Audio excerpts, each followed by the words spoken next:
16-cı tapşırığımıza baxırıq. 16-cı tapşırığımızda A maddəsinin tərkibində X və Y demək elementləri var. Yəni bunu belə qeyd edə bilərik. X, A və Y, B. Nə qədər olduğunu atom sayını bilmirik. Demək X-in kütlə payı omega X 70%-ə bərabərdir. Omega Y isə 30%-ə bərabərdir. Ayrı-X-in nisbəti AY-ə bərabərdir 3.5. Bunu bu şəkildə yaza bilərik. 10.35. İxtisar elədiyimiz zaman qalacaqdır 2, 7. 2-də 7. Yəni X-in kütləsini, 7, Y-in kütləsini götürmək olar. Yəni bu onların nisbətidir də, kütlə nisbətidir. Götürə bilərik. Demək biz də faiz, kütlə payı, faizlər verilib. Baxın 70 və 30. O zaman belə yaza bilərik. Baxın. Demək X 7-dir, ancaq A qədərdir. 7 bölünsün. Demək 70% kütləsi 70 bərabərdir. Y 2-dir, B qədərdir. 2B bölünsün, kütləsi 30. Buradan A-nın B-yə nisbətini asanlıqla tapa bilərəm. Çıxacaq 2-nin 3-ə nisbət. Yəni qısaca belə deyə bilərik. A bərabərdir 2. A bərabərdir 2. B isə bərabərdir 3. Hesablamadan almış oluruq. İndi bizdən MR-A bölünsün AY soruşur. MR-A bərabərdir AX plus BY bölünsün Y-in kütləsi, yəni BY. Bu da bərabərdir. Qiymətləri yerinə qoyarıqsa A2 tapmışdıq. X-i demək burada 7. Nisbi olaraq 7 götürmüş. Üstəcə B-ni 3 tapmışdıq. Y isə nisbi qiymət olaraq 2 götürmüş. Bölünsün BY. Yəni B3, Y isə 2. Buradan hesablama apararaq cavabı çıxarda bilərik. Demək 22 ixtisara da keçsə 10 qalacaqdır. Yəni N-in qiyməti 10-dur. A maddəsi molekulunda atomların müsahidə. Tapdıq ki, maddəmiz X2B3 oldu axı. Yəni X2Y3-dür. X2Y3-də də 2-nin B3-ün cəmi atom sayı 5-ə bərabərdir. 17 və 18-ci tapşırıqlarımız qaldı. 17-ci tapşırıqda yenə sabit, demək 2 valentli X sabit 2 valentlidir. Onun oksidi XO olacaq. Bunun kütləsi C-yə bərabərdir. Hidroksidi isə XOH olacaq. Bunun kütləsi isə B. Daha sonra Y üçün 3 valentlidir. Oksidi Y2O3 olacaq. Kütləsi demək C verib. Hidroksidi YOH3 yazılır. Bu isə C-24-ə bərabərdir. Bizdən B çıx A fərqini və C-ni hesablamağı istəyir.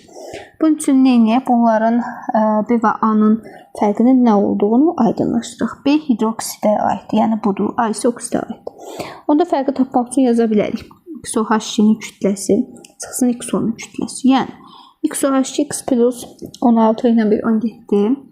Demək 2-yə vurduğumuz zaman 34 çıxılsın XO-nun kütləsi, yəni 2 çıxılsın 16. Görürük ki, əslində X-lər ixtisar gedir. X-lər ixtisar gedir və nəticədə 34-dən 16-sını çıxacaq. 34-dən də 16-sını çıxdığımız zaman 18 qalacaqdır. Demək, biz B-A fərqini tapdıq. B-A fərqi 18-ə bərabərdir.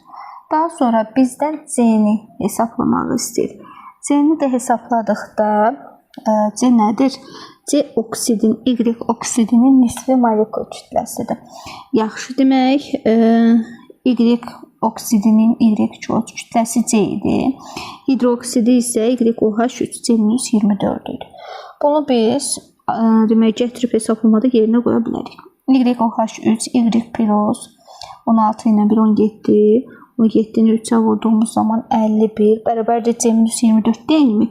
C-nin yerini 2Y plus 48 yazarıq. Çıxaq 24-də yerindədir. Yaxşı, çıxaq 24-də yerindədir. Buradan Y-i hesablasaq 48-dən 24-dən çıxacaq. 48-dən 24-dən çıxsaq elə 24 və 51-dən də 24-dən çıxdığımızda 27. Y-in kütləsinin 27 olduğunu tapdıq. C-ni hesablayın. C nədir? Oksidin nisbi molekul kütləsi.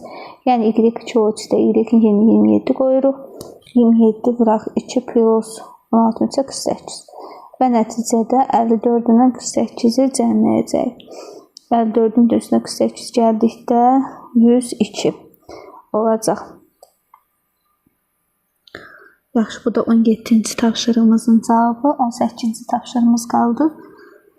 18-ci tapşırığımıza da baxaq.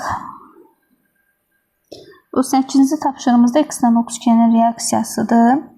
Demək, yazırıq 2x üstəgəl O2 alınır 2x-o.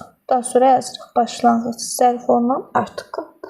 Baxın, qrafik əsasən görürük ki, oksigen 32 qram götürülür və 32 qramın da hamısı sərf olur. Yəni, 32 burada başlanğıc, 32 sərf olunan artıq qalan yoxdur. X görürük ki, A qram götürülür, ancaq 20 artıq qalır. A-20 isə bunu sərf olunan miqdardır. Və X-onun əmələ gələn miqdarı B-dir. Biz yəni yaza bilərik. A-20 bunların sərf olunanları nəzərə alacaq. Plus 32 bərabərdir B. Yəni A plus 12 bərabərdir B. Testdə verib ki, B böl A bərabərdir 1/12. Yəni buradan yaza bilərik də B bərabərdir 1/12.